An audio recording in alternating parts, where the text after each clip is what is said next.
Hi viewers, இன்றைக்கி பிடி கொழுக்கட்டை maximum எல்லாருக்கும் தெரிஞ்சிருக்கும்.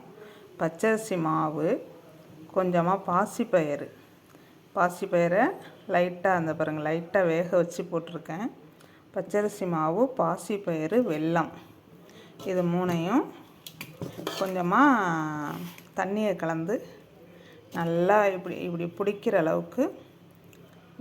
அளவுக்கு பிசைஞ்சிக்கணும். அதில் தெரியுது பாருங்கள், பாசிப்பயிறு தெரியுது பாருங்கள். மூணையும் இப்படி பிடிக்கிற அளவுக்கு நல்லா பிசைஞ்சிக்கணுங்க. இட்லி பானையில் தண்ணியை வச்சு தண்ணி நல்லா கொதிச்சோடனே இட்லி மூடியை எடுத்துட்டு துணியை போட்டு அப்படியே பிடிச்சி வைக்க வேண்டியதாங்க. அதான் பிடி கொழுக்கட்டை.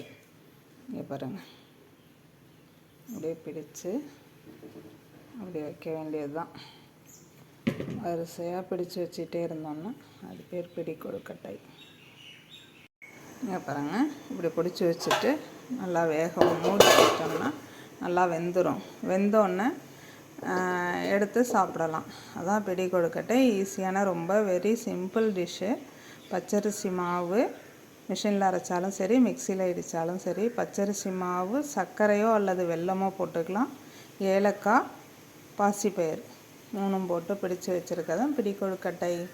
இது இன்றைக்கி எங்கள் வீட்டில் ஈவினிங் ஸ்நாக்ஸு. வாங்க சாப்பிடலாம். ஓகே, பாய்.